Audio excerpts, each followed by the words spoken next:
Team Yellow. I'm Claire. I'm with the showroom, and this is Austin, our racket specialist. We tried out some pro staffs the other day. So can you tell us what we got on the table here? Yeah, absolutely. So as Claire mentioned, we do have the version 13 2020 Wilson Pro Staff here. Just got back from the courts playtesting them and just wanted to give you guys a little bit of insight to some of the takeaways. So for starters, looking at the aesthetics is always where what always sticks out to me first. The black on black aesthetic absolutely just kind of reminds me of Batman when I'm out there on the court. It looks pretty slick. And you can also see the Wilson actually paid a tribute to the original 1983 Pro Staff with the red and yellow racing pinstripes along the side of the frame, as well as the RF97. Roger has his own unique frame and his own staff here, which has the silver and gray racing pinstripes to just kind of pay a tribute to all of his contributions that he's made to the Pro Staff line all throughout his junior and professional adult career.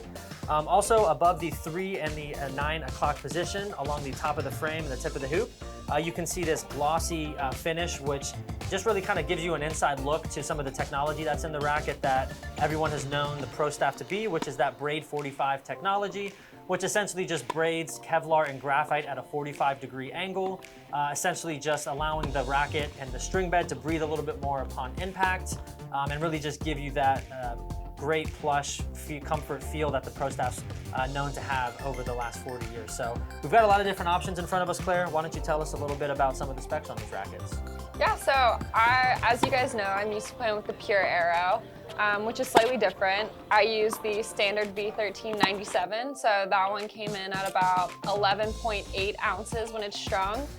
It's got a 97 square inch head, so it's a little bit smaller, a much more condensed stringing pattern, even though it's still 16 by 19. And then we have a couple other options. So there's the 97L, which is a little lighter, and the 97UL, which is even lighter. And then the Autograph over here, which is the heaviest, comes in at 12.6 ounces. And then lastly, we have the 6-1 over here, which is a 100 square inch size head. Is that the one you played with? Yeah, so I actually had this one out there today. As you all know, I've always played with a 97 square inch head size. I actually used to play with the Pro Staff 90 back in 2013 or 14. I know Roger won about 7 or 8 slams with that racket. So I was a little leery playing with something that's a little bit bigger than what I'm used to, and Wilson actually did incorporate the perimeter weight system, which just includes some additional weight added on the 3 and the 9 o'clock position. Definitely could tell the increased sweet spot.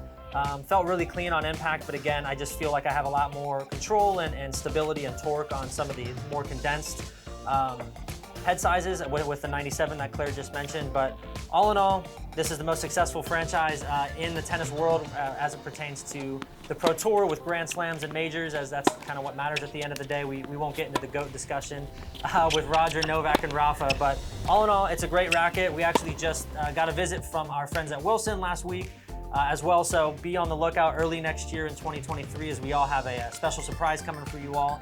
But guys, let us know what you think. We've been demoing and play testing rackets and shoes the last few weeks. We're going to continue to do so feel free to ask us any questions, drop a comment below, follow us on all of our socials, and we'll see you guys on the next one. Advantage U.